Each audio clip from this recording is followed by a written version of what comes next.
Alright, so we're going to take a walk from 16th Street Mall, currently in the alley. Going to take a walk down to about 21st and Larimer, show you the route.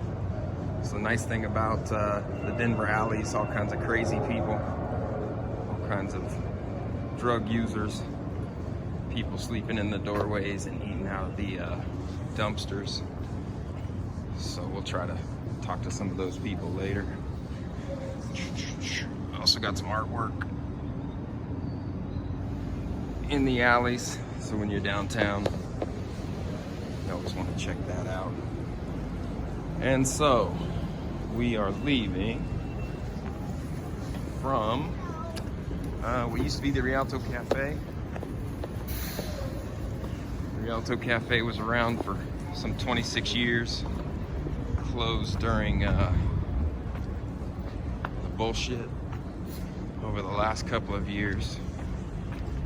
Back here on the mall, heading down towards, I don't know, I might head over on Larimer, something like that.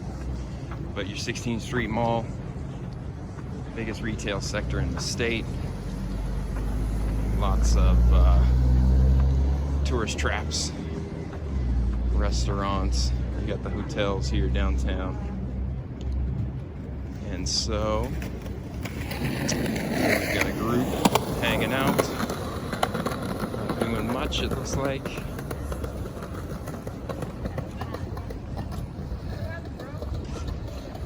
There, right behind them is actually the Federal Reserve branch of Kansas City. And so this is the Federal Reserve. I think there's 12 in the country, and so ours is the Kansas City branch. This building right here, I don't know if they're letting in people anymore. They used to do tours. It was a pretty good exhibit. You could get a bag of shredded money. Let's see here what you got there. The big tower, that is the Daniels and Fisher clock tower, and so that's been around for a long time. William Daniels, William Fisher, two retailers that joined forces to build the Daniels and Fisher department store. Now the Daniels and Fisher department store doesn't exist anymore. Only the tower, and it is a clock tower up there, remains. So it is a landmark here in the city of Denver. There's residents in there. It's actually a cabaret that performs out of the bottom. You can rent out the top for things like weddings and other kinds of events. And so we'll make our way down here.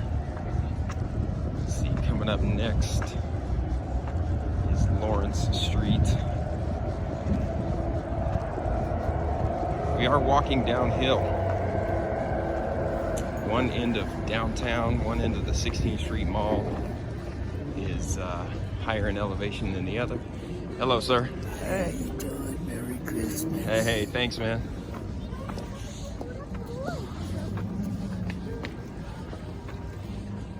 Let's see, taking the long view out there. That is right there. That's what they call Rialto Square. Beats came through here. Jack Kerouac. I think it's one of the writers that they've always been talking about. And then we're going to go and cut off. We're going to go down Lawrence for a little bit. And then I'll cut back over to Larimer.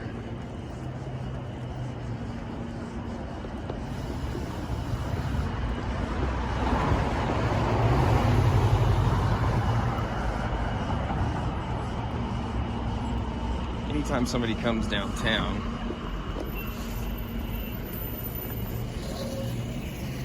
well, anytime you come to Denver, a lot of times people come here downtown, they want to stay downtown. Makes sense where all the action is. But downtown is a tourist trap. So you want to go off and explore. You know, a lot of times people ask me, well, where's the place to go? And that's not really how Denver works. you've got to be the place to go. You know, it's like you could have a party, some little dive. You could have a party at some big nightclub, some big venue, which we have a bunch of. But it's very decentralized here. You know, it's not like downtown is a Times Square. So we're crossing over 17th. So at the end, you can see down there in the middle, that is Union Station. And so we'll check out Union Station on a later video. But 17th, which we just crossed over, used to be called the Wall Street of the West. Lots of big money, big banks, the big industry, natural resources, mining, furs, lots of money on 17th. Your two oldest hotels in the city are also on 17th Street. The Oxford Hotel, founded in 1891. And at the other end of 17th, you have the Brown Palace.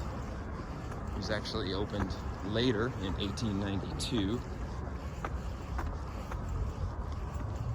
But when you come to town, if you wanted to do something like high tea, then the Brown Palace might be the place that you want to go to. They've been doing high tea for over 100 years. It was the longest operating hotel for a long, long time.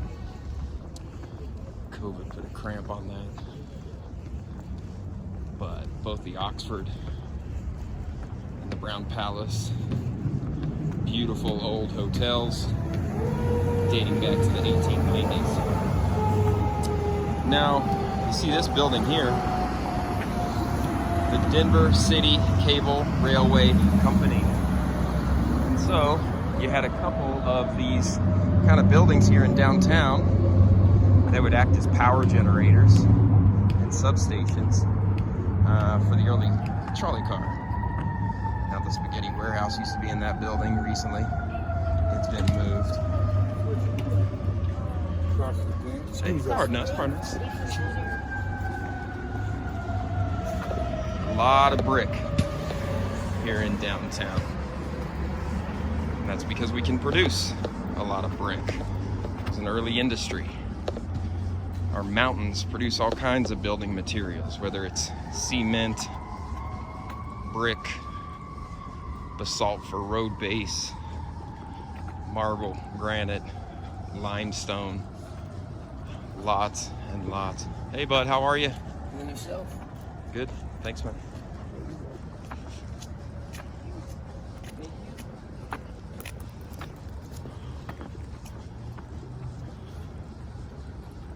And so, early Denver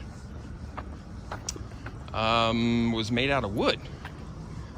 You'd move here and build yourself a little wooden shack. But, as we all know, wood is easily flammable. And so, city regulators in that early Denver said, well, you got to use something stronger. And so, they went right outside of town to our foothills, and they started making brick out of all that clay. Now here we got a full moon happening, just straight up. Oops. And so now, you know, I told you we were going to go to Larimer. Larimer at another day. We are walking down Lawrence, and now what you got, this whole block is what is known as Sakura Square. Sakura, there you can see it right there, translates into cherry blossom in Japanese.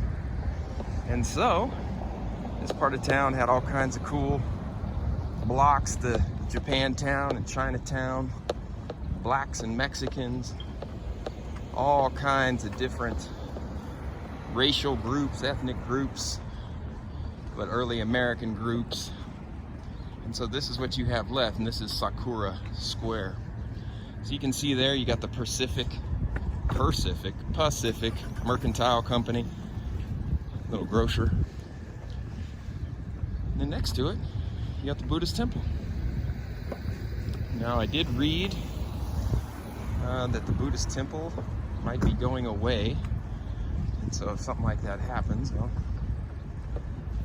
maybe we'll document it, figure out what that means. But got your Buddhist temple here. When it comes to religion here in Denver, you got a little bit of everybody.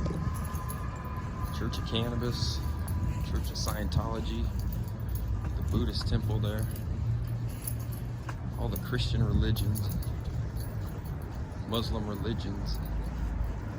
Just about everybody's represented. So what we might as well do is show off the Airedale Building there. See some nice brickwork.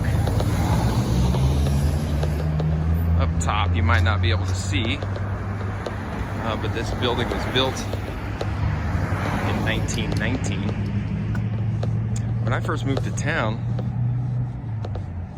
this was an adult bookstore.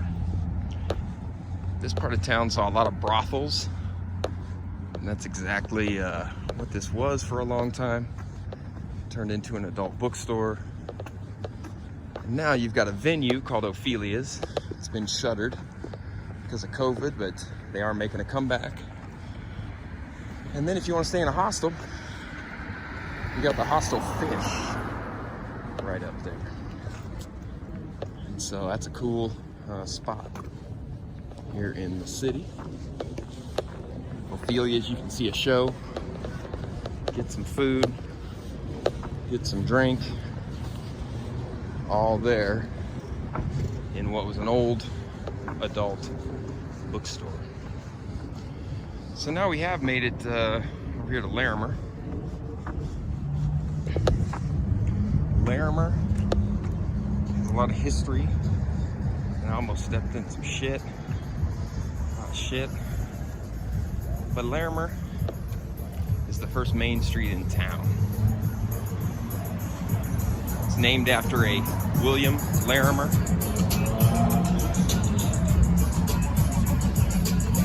Who came out here from Kansas.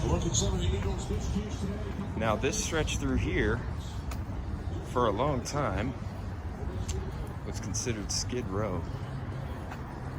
Lots of bars, pawn, some liquor stores. Over the years, it's changed.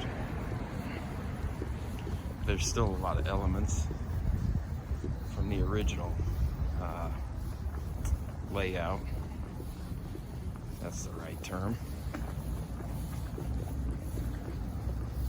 One thing that's always been in this neighborhood is the rescue mission. And the rescue mission helps out the poor and the needy. A homeless shelter, provide meals, try to get people, mainly men, back up on their feet. And the rescue mission has been in this neighborhood in some form or fashion since 1892. So, a lot of little homeless pockets, little tent cities throughout this neighborhood.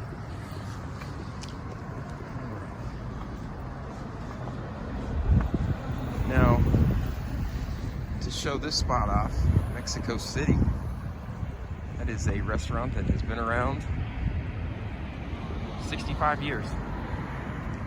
Been around a long time. You come to town, you want to do a fried taco, Mexico City might be the place. So, we're gonna get up here, end today's little walk here at Marco's. That's Marco's Coal-Fired Pizza. And I gotta go to work. And so we'll talk to you later.